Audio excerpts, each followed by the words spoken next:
Sage Wanderer here, and welcome to my van down by the river. And this is the story of the time I was an urban cowboy. That's right, it's a little bit of clickbait on the title of this because I did spend 80 hours on a mechanical bull, just not 80 hours in a row. Well, let me explain of how I became an urban cowboy. In 1980, John Travolta released the movie Urban Cowboy. And it was a huge box office smash. And a lot of people thought that Urban Cowboy was detailing a current, I don't know, trend or fad that was occurring in Texas, around Houston.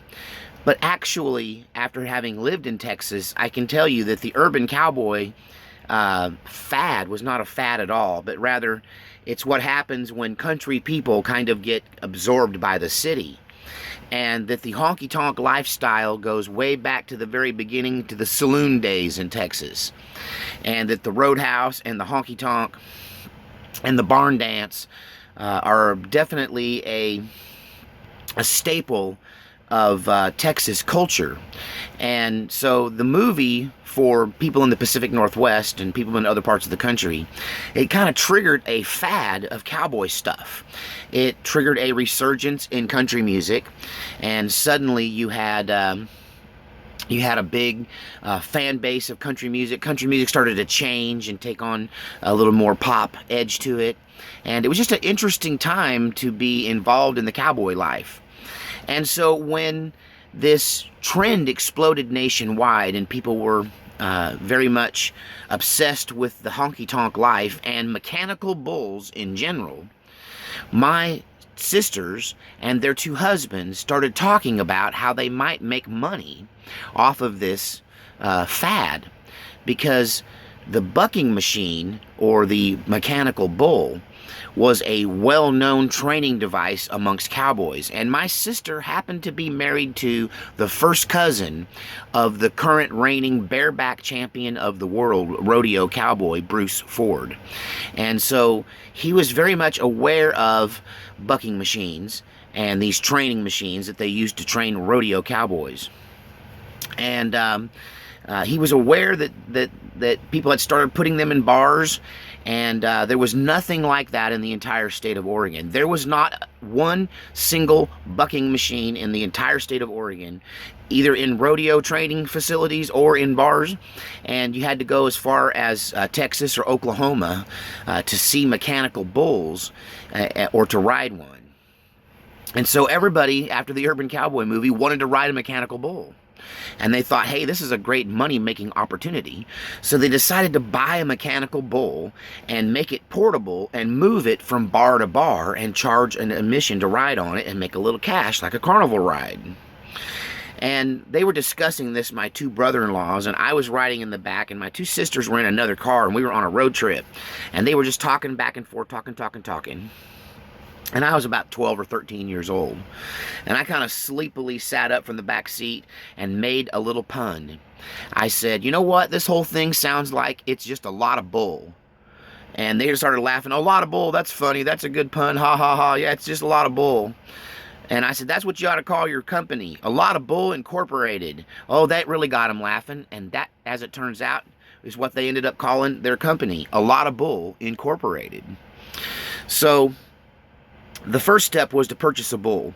And one of the things that you'll see in the Urban Cowboy movies is that there can be some animosity and some unfairness when a mechanical bull is operated with these joysticks by a human operator.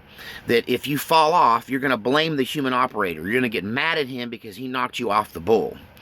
And so we decided early on that the best thing to do would be to have a automated bull that was completely computerized, which was not a common thing back then.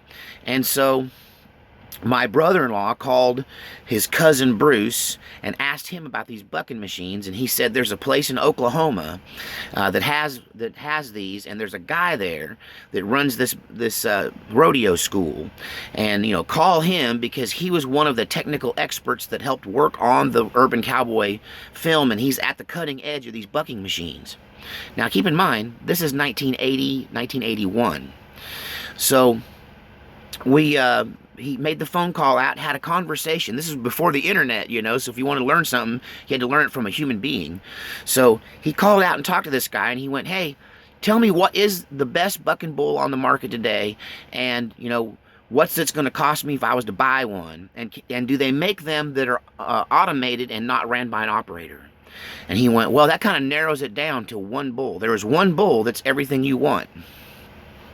And it's made by the famous bull rider and famous rodeo cowboy, Larry Mahan. Now, Larry Mahan was a famous cowboy and all-around cowboy, world record holder, I believe. He also has a line of clothing that you can purchase today in most Western wear stores. I think I have a Larry Mahan shirt and a Larry Mahan belt somewhere. But this was before he got into clothing. But he made this mechanical bull, and it was completely automated. And it was... it consisted of 30 bulls. So there were 30 different bulls that he had ridden. From this bull is just a basic bull that, you know, we would buck out for a junior rodeo. And that's like level 1 bull. And level 30 bull was named after an actual bull named Oscar that no one had ridden. No one had successfully gone 8 seconds on Oscar's back. And that setting on that bull was considered unrideable. And what's cool about an automated bucking machine is you can just set it up and just sit back and watch it do its thing, and it bucks and spins and turns.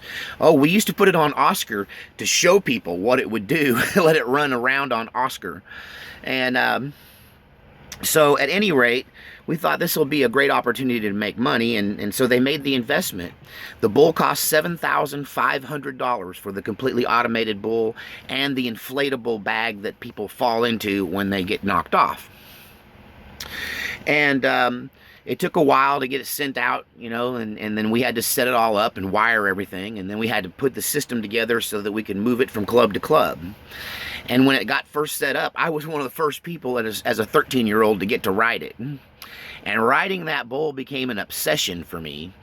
And, you know, I would watch it at the next levels of each of its routines, its bucking routines, because, you know, each bull has its own personality of how it bucks. Some spin, some jump, some hop and spin and jump, and hop and spin and jump, and some twist. You know, the twist is the thing that they don't do. The twisting motion of a mechanical bull that's the thing that a real animal can do that a mechanical bull can't do.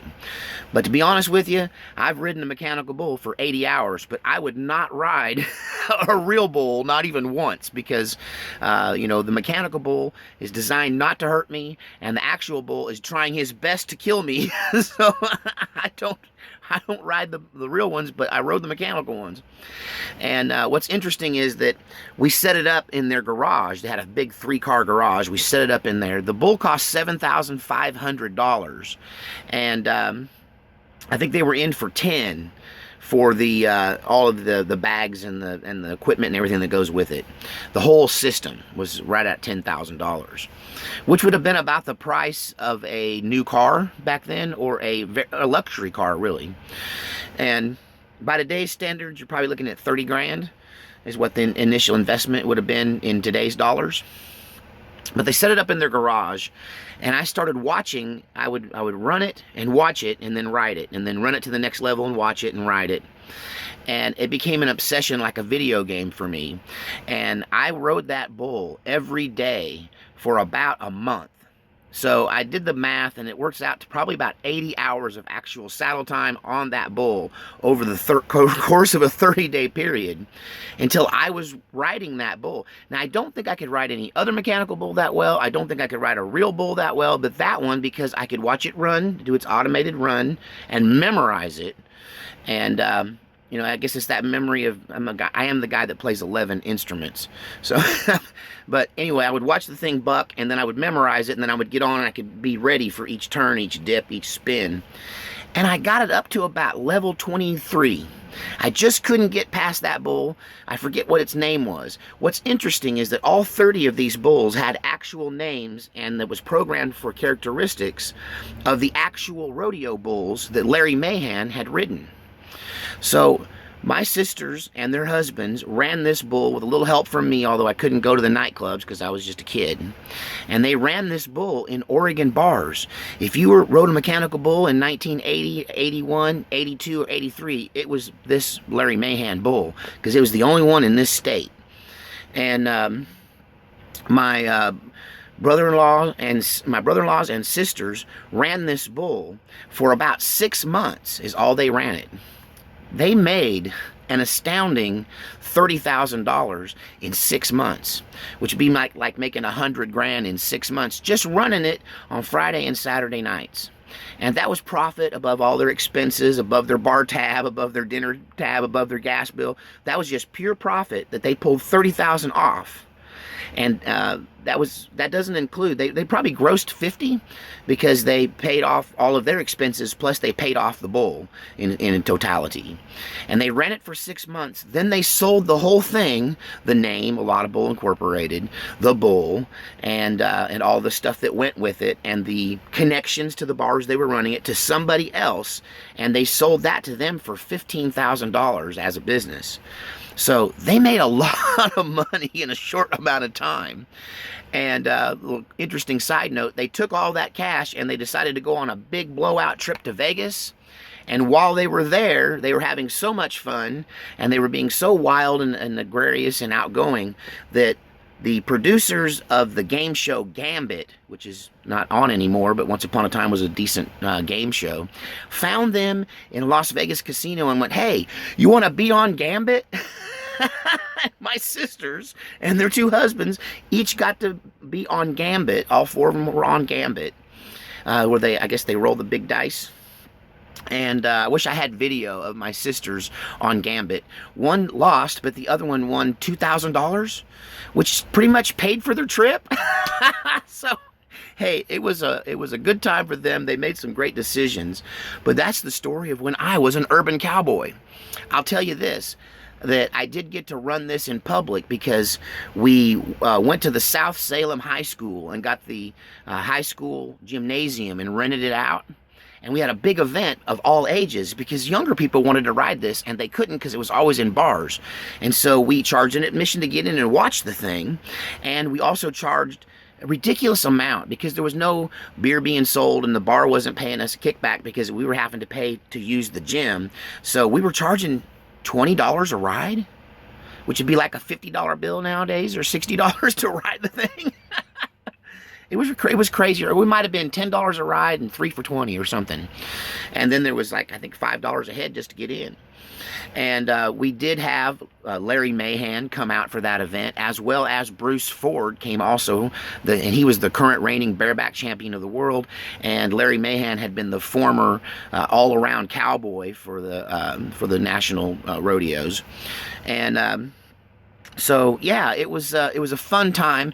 And one thing I discovered is that on a mechanical bull, tennis shoes works way better than boots, because tennis shoes, you can grab onto that fake leather, rubber, plastic stuff, and boots just slide all around. So if you're riding a real bull, wear boots. If you're riding a mechanical bull, wear sneakers. And that's just some wisdom from down by the river.